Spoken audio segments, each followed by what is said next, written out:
I am here today with Miss Dani Barreto, and I am so happy to be with one of my happiest clients, and that is Millie. Millie Boo. Are you happy?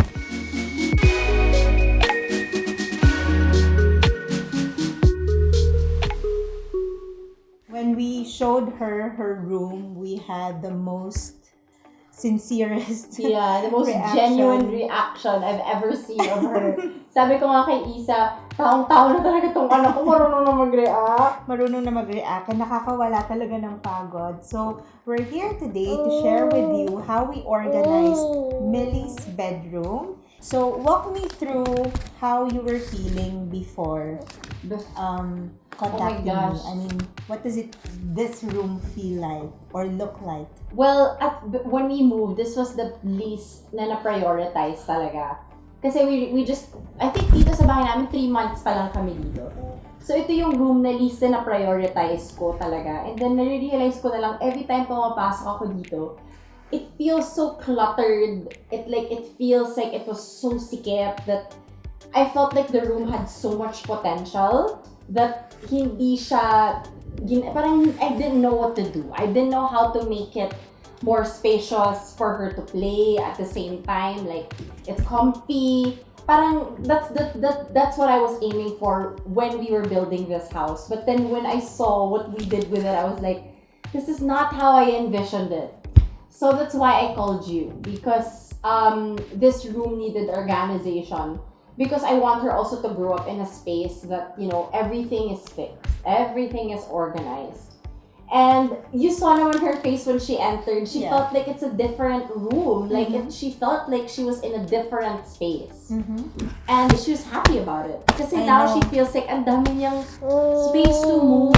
Yeah, actually, sobrang overwhelming yung feeling. Seeing Millie react that way, parang at a young age, she already understand and appreciate. Meaning to say, hindi talaga siya happy dun sa last room. Kasi wala naman kaming reaction na nakita. Gano'n. Parang dun sa last room, hindi naman siya gano'n ka-happy. But talagang when she entered, she kept looking around and she just couldn't explain. And then, it's so hard to get a smile out of her. So now, lalo tuloy akong kinilig. Really, like seriously, I'm very grateful. Right, funny. What were the challenges that you had before in this room? But generally, like on an everyday or on a daily basis, like what was your challenges? I think the challenge was there was no system. There's no system. Ayan na naman. Nag-agree kasi siya. Oo, sa inyo wala talaga. On the top of my head, it's just there's no system. Everything is where it's supposed to be, but it still looked very cluttered. Yung labeling for me did it talaga. Because, syempre, we have helpers, and as much as possible, you want to train them.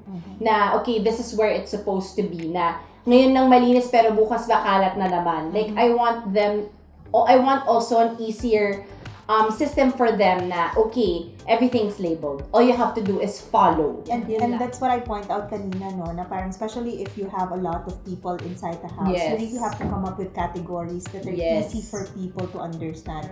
Kasi I noticed that yung toys ni Millie nakatago. Yes. So, and while you mentioned that Millie kasi parang she's not really interested with toys. But if the toys kasi are, you know, parang she's surrounded by it, then she gets stimulated and she'll like it. So, that's what I did. So, I created these boxes, and because Millie is just one, I don't want to complicate her categories. Yes. So, here, the labels are small toys and big toys. So, you can just start with that because she's just one, so you can introduce the difference between big and small. Yes. And then, the labels here kasi, this is really specific for the kids' playroom. Yes. And the label in itself is actually a system. Yeah. Where you know who is it for. Like, this one is for kids. I also have one for the pantry, for baking, and for the home. But this one is for kids.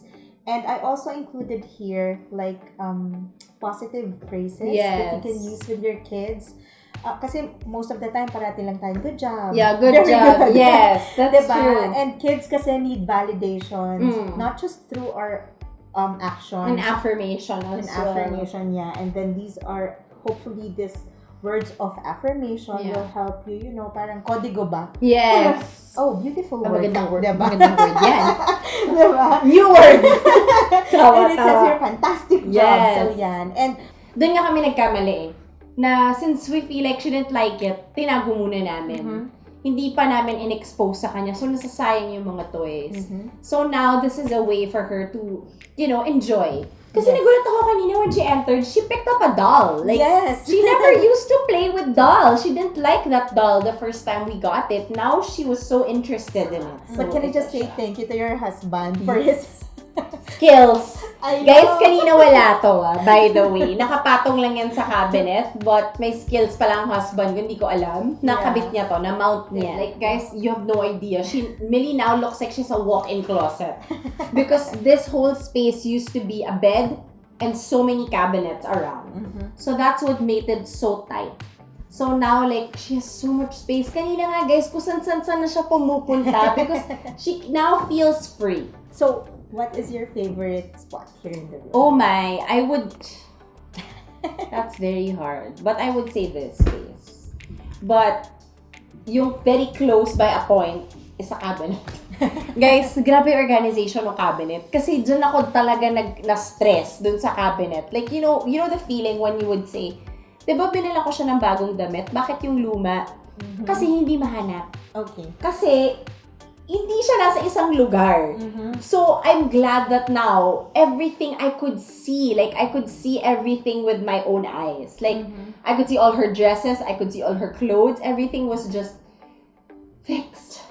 And then, itong space na to, masasabi kong favorite ko kasi ito yung space na talaga nakita ko yung excitement ni Millie talaga. Yung alam kong there are a lot of memories that she's going to make here. A lot of learning, a lot of playtime and happy time. Kasi syempre parang sa bata hindi naman nila alam na ibang environment na to. Comfy Right. sila sa space na to. But since you rearranged it, they feel like it's something new again. Organization. So, what are your key takeaways from this project? For me, have a system in your house. Categorize everything. That organization really changes a lot of beautiful things in your life, including perspective, your mindset, and your way of living. Mhm. That having a clean and organized space really changes your mood and the mood of everybody around you. And I didn't, before when they label things, you feel like, ano ba naman, ang OC naman ito. Yeah. Ngayon, labeling to me is life. Like, labels to me is a blessing. You have no idea how it's easy, not only for me, but for my helpers. And soon for Millie. Mhm. Because as she gets bigger and she sees that everything is labeled, it's easier for us to train her. Where to put things, where things are. Specifically, kasi syempre, kung marunong na siya magbisa sa sarili niya, at least nandiyan na lahat, di ba? And to categorize your space, like for linens, clothes, swimwear, like, don't just dump everything in one area. Really, organization is key to a happier life. Yes. Actually, for me naman, I mean, for every project, even if I'm the one, parang Fixing, it and yeah. doing it, I also have lessons learned. Yes. And now, since I've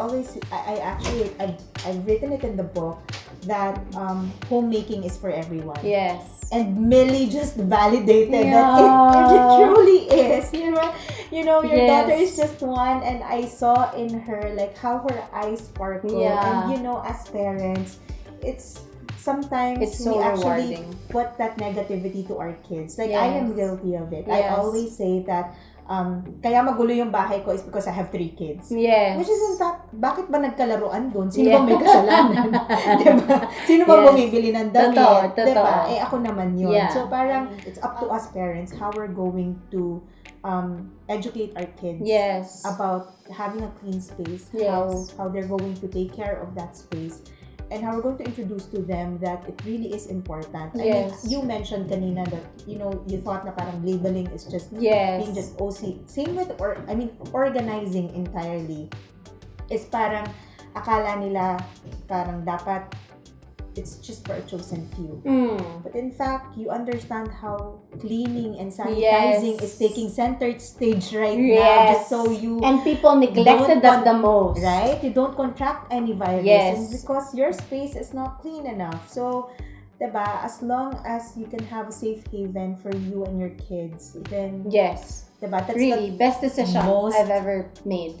I think important thing that we need to remember. Mm-hmm. So I just want to thank you, Dani. No, thank you. Thank you.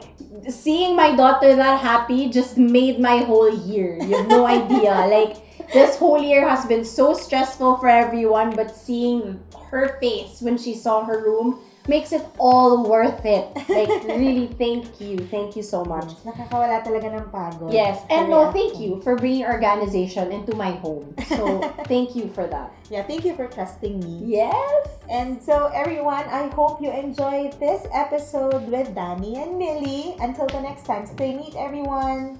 Bye!